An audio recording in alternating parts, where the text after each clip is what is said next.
Good evening, ladies and gentlemen. How are we getting on? Welcome back to Enshrouded. So, I have built myself a new, sort of mid-game-ish player home, and I am quite happy with this place, quite liking it. So, yeah, really been enjoying playing Enshrouded. A lot of fun. Reasonably new survival game that's out at the moment. It's in early access. It's been out for about 3 weeks at the minute. It's had a pretty solid start to the early access period. Looks like over that time there's going to be a huge amount more added. And yeah, it's going to be in some interesting competition with other survival games coming out in the next few weeks too. So, for those playing, this is where we are on the map for now. There is my home. Do wish we could rename it, but you know. There is the little town of Willowcrush, and we're due north of the ancient vault that housed the farmer. So, pretty easy place to spot. It's not far from the whole Revelwood area, and there's a lot of sort of mid-game-ish, at least as the game is for now, tier resources around here. So, definitely a good spot to have at least one home in. So, we've got our flame altar there in the middle. Unfortunately, can't move this thing around. Well, there are kind of ways that you can, but basically, the build zone is tied to that being the center point, so it's not a bad idea to incorporate that thing into your home. We're going to get cracking here. A nice flat bit of ground here. I've had to chop down a few trees. Fun thing is they don't grow back inside of your build zone, so handy for not having stuff clip through your buildings. Get some floors in here. It's going to be a decent-sized house, this one. I'm currently working with city wall blocks, which, at the time I started this at least, they were sort of the best-looking stone block I had available. I've actually got some other cool stuff now, but these are pretty good. However, I've kind of run out of materials, which is going to be a running theme, I suspect. We have to craft our building materials first, then build with it. And, yeah, I ran out. So we're going back to the really basic stuff just to get the kind of floor plan in. And I'll upgrade it later on. I'll come back to swap it out. So that's the basic floor in. We're on a 3x5, I think that is. I think. Yeah. Maybe it's a 3x6, I can't remember. Either way, we're going to put a 2x2 room on each side here and create this kind of cross shape. So it works for a decent shape to have plenty of space for everything. Actually bigger than I need in some ways.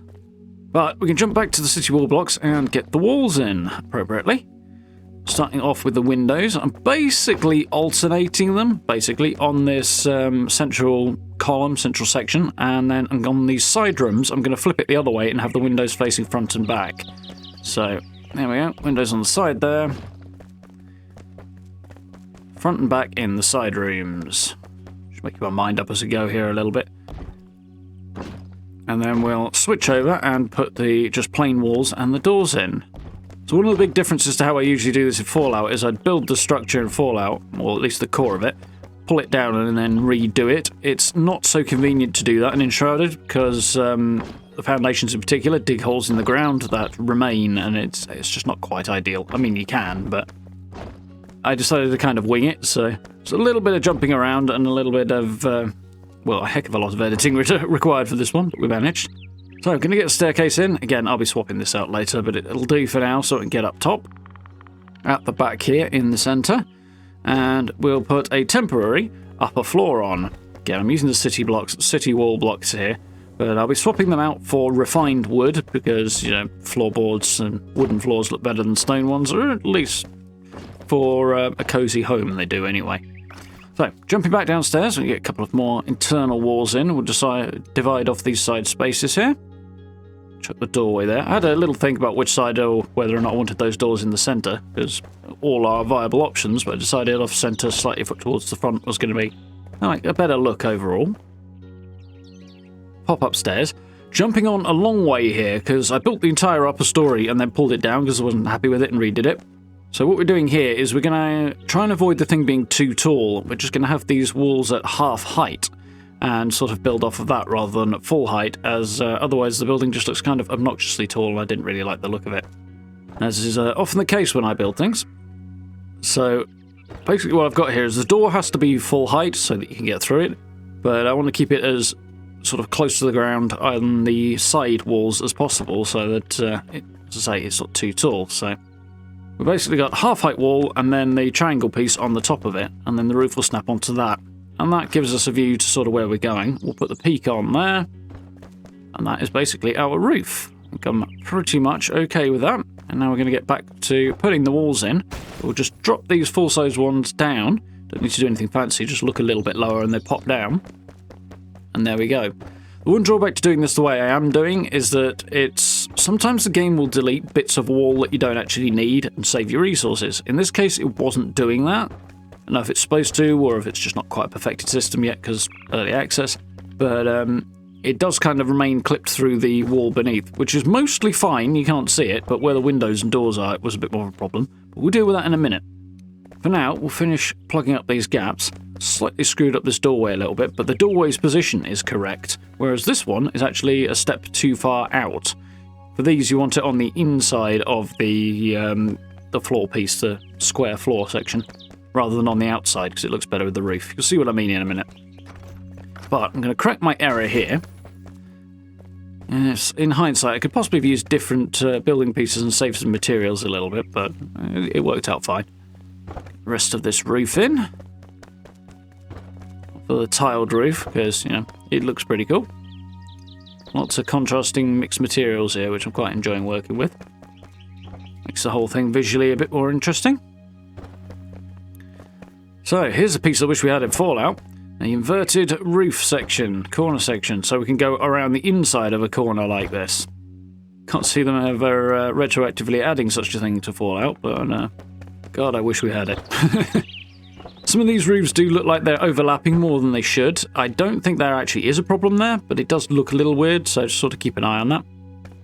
As you see, I've slightly fluffed up putting these walls in. They're sticking out a bit too far, so we'll pull them out and nudge them back. Kind of easy to do that. Now we'll just close it off with triangles. And the reason I wanted it on the inner side of the square here rather than the outer side is the roof slightly overhangs the wall there, and it just looks a little bit more neat and tidy, which it's not doing on the other end. But aside from that, we'll repeat what we were doing at the other end, and then move on to the gable ends, front and back, here. So here I was having some issues, so I was trying to line up the patterns and make everything snap in without it being weird. In the end, worrying about that was a bit too much, and sort of letting the game do its thing actually worked a bit better. So I just kind of simplified, and then just put the big triangles in, and everything snapped in, and it deleted the bits that I didn't need, and resulted in a nice, tidy gable end to the house. It'll need a little bit of sort of finishing touches and flourishes later, but for now, it's pretty solid. So, it's getting a bit dark, but I'm going to stick some internal walls in here. I think you'll be able to just about follow what I'm doing. Doorway in the middle. Half-width blocks on the side, and then close up the gaps with triangles. Just so that we've got little side rooms either side of the main central space here. Kind of hard to see in the dark, I know, but joys of a day-night cycle being what it is. I didn't actually have a bed in this building at the time, so I had to go all the way down to my old base to pass the time. On the other hand, that managed okay. Simple enough, it's just a wall between some other walls. So we're going to go around the stairs here and just enclose this. And this was slightly more awkward, partly because the roof is so high and, you know, slanted and just an awkward shape. You can actually build scaffolding so that you can get up, get a bit more height and reach a bit more easily, because the reach of your ability to build is a bit limited. So they've actually added an item to work around that. I didn't have one available at the moment because you have to build it separately in a workbench.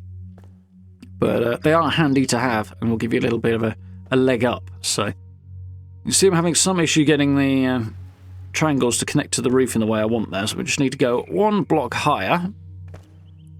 Get it to go in. It's a bit awkward, but we've managed. Now I should be able to get the triangles in and close that roof off nicely.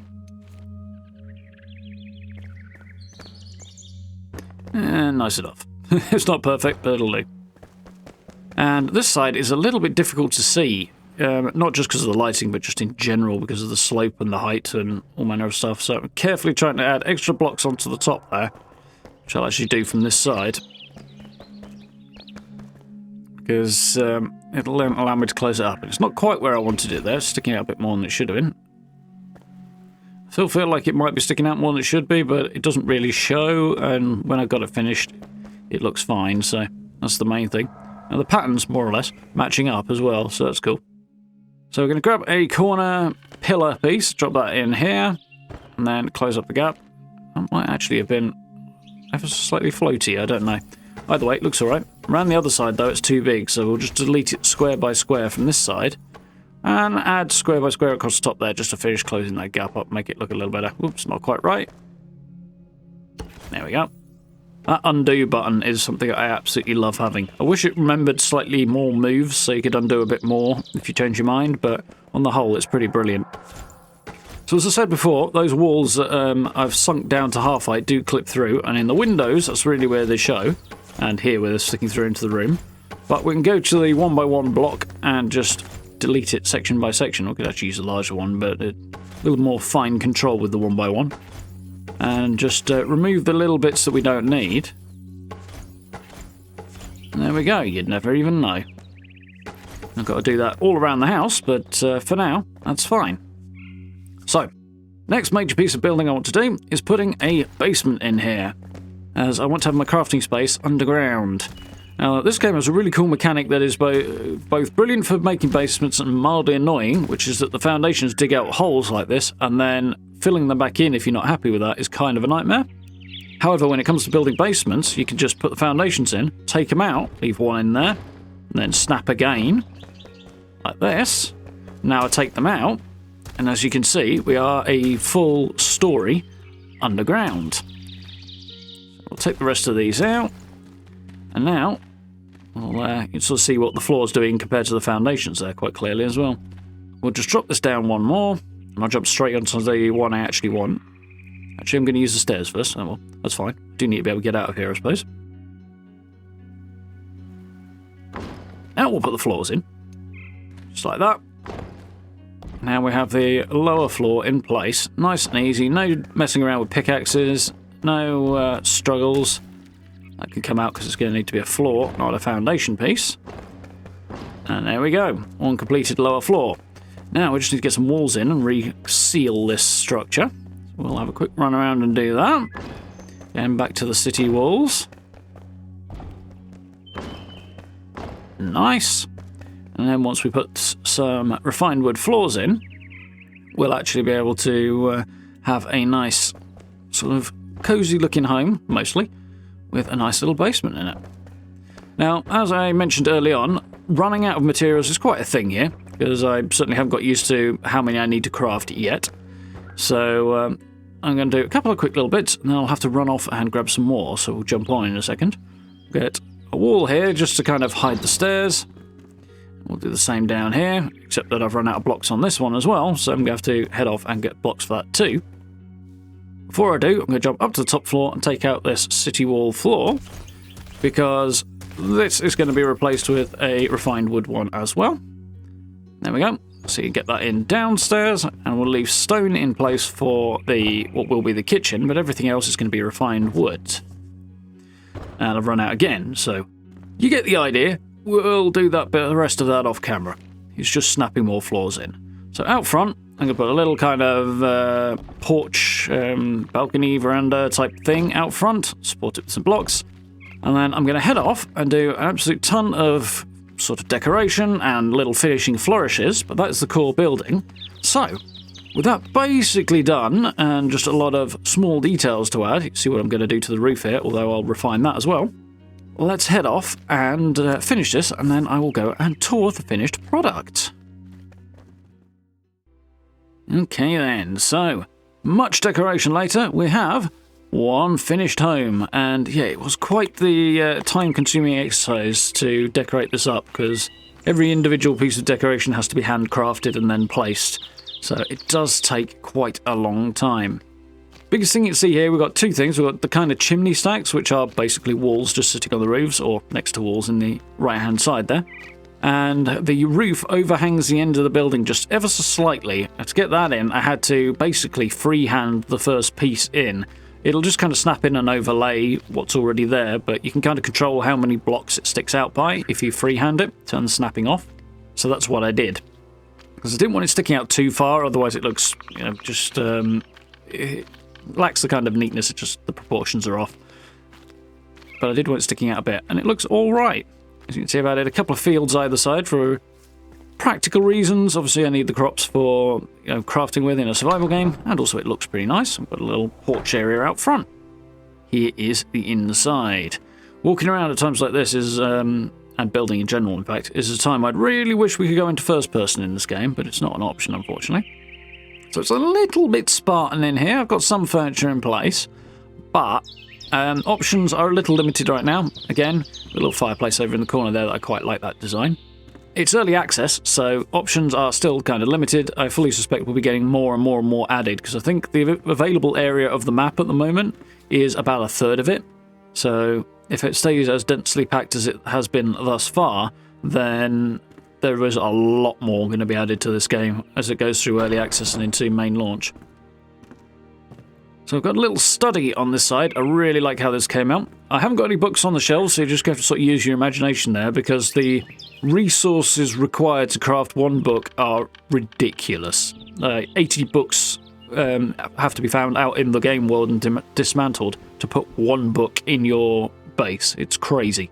So hopefully they'll be adjusting that. I do like that little fireplace design though, using some of the wall pieces around a fireplace item just to create a little chimney breast and things. It looks quite cool. So we're going to head down to the basement, have a look at our crafting space. I decided to use a secret door here because I thought it'd be fun. I tried the floor one out. There's floor secret sort of trapdoor style things and secret ones for the wall like that.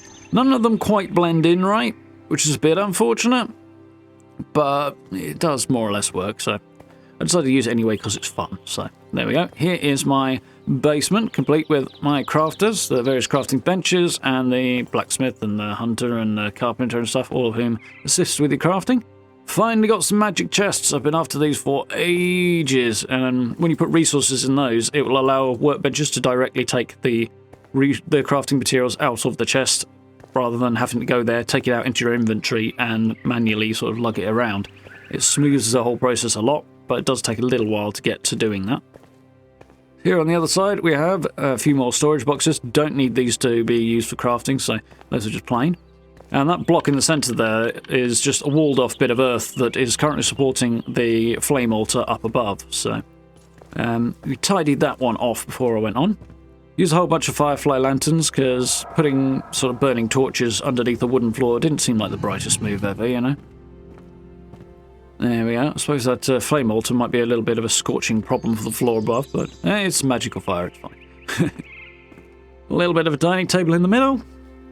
We'll have a look at the kitchen. Although this is in some ways basic, this is kind of, I think, my favourite room in the entire house, because it really does have that kind of medieval kitchen vibe to it. Squeeze the fireplace in there that I can cook on. I did have another one in here initially, but I've changed it out for one with this sort of kettle on it, because it allows automated cooking, which is so much handier than sitting there and doing it manually for a long period of time, and it's quite cool. Definitely got that right vibe. It was a bit of a faff to try and get that fireplace in, but the sort of surround that I built, but we managed in the end. Did that on stream last night. So yeah, if you haven't checked out the streams, you can have a good look at what the general gameplay in this game is like. It's a lot of fun. I've really been enjoying it. A little bit of frustration, but you know, survival games for you. We'll head on upstairs. So I have divided this upstairs area up a little more because I initially put the bed in and stuff, and my immediate response was the space was way too large, so I thought we'll divide it in two and make it a bit more... It just felt a little bit more sensible. So there's the bed just by the stairs, a couple of bedside cabinets. We've got a double-sided fireplace in the centre. For this, I've actually used the weathered stone building option, which I didn't have when I started this build. I found it partway through. But it's similar to the city wall, but less sort of contrasting colours. Here is my bathroom. And yeah, the weathered stone works pretty well for it. It's definitely a good option if you don't want to use the city walls. Creates quite a cool fireplace look as well, because it's got a little bit of supports where things are overhang as well, which is quite nice. Heading outside, there's some more weathered stone for some chimneys coming up from the kitchen, because we're directly on top of it there. Got some copper railings around the edge of my little balcony here, some firefly lanterns just to tidy it off. I decided to go with the slightly dimmer lanterns towards the back and not detract attention from the front of the building. Glad I got a little bathroom in here, even if it is basic. We'll duck around past this wall here into the front half, which is a kind of sitting room. There's a lot of ambient volumetric fog around in Enshrouded, and it does tend to bleed into your house on occasion. You kind of see that in a few places, which is not quite ideal. I mean, the fog is part of the game's kind of core thing, the shroud. But yeah, it's a bit much in some places where it's not actually shroud areas. This is the front end of the house. A couple of benches just to sit and survey the area. Have a good look at the overhanging roof there as well. As I say, it's just sort of a block or two sticking out rather than any more than that, because it's very easy to have that roof stick out too far and it just looks a little unrefined. There we go. Have a good look at the fireplace there that I decided to double side. It looks pretty cool. And again, empty bookshelves because it just costs way too much to make books. As I say, so far the devs have put one patch out. The game's been out for about 3 weeks at this point, so it's very, very early days. I didn't know what to do with this space with the limited decoration options available, so it's currently blank. Here is our other balcony. But yeah, I think the devs will certainly be refining things like excessively expensive crafting requirements. There's a scaffold in the back corner there. I had to use it to fix the roof a little bit. And something to look forward to. The first patch that the devs have put out for this game so far has been pretty good, but you know, it's literally just the first one, and it's the beginning of early access. So I suspect this game has a really cool future ahead of it. And yeah, with how flexible and robust is a word that keeps coming up to describe the building system in this game, and I think it's a fair word. I think this is really going to be a lot of fun to build things with and to play on going forward. And yeah, it's kind of survival game crazy at the moment, because next week we have another new survival game coming out that I will, of course, be checking out, and I think that's going to be a lot of fun as well. So, worth checking that out on stream, as well as Enshrouded, both which we're playing next week. Fallout, of course, is ongoing as well with the live streams and with the base builds as well. Really enjoying that game as always, so do check those out if you haven't already. Have a rummage around the channel, we've got a lot of cool stuff to check out. If you enjoyed the video, likes and subs are always appreciated. Social media links and merch store are down in the description as well if you want to support the channel that way, as well as channel memberships, which I hugely appreciate. They massively, massively help out, so massive thank you to everyone who's done that already. But for now, I'm going to say thank you very much for watching, and I look forward to speaking to you all very, very soon.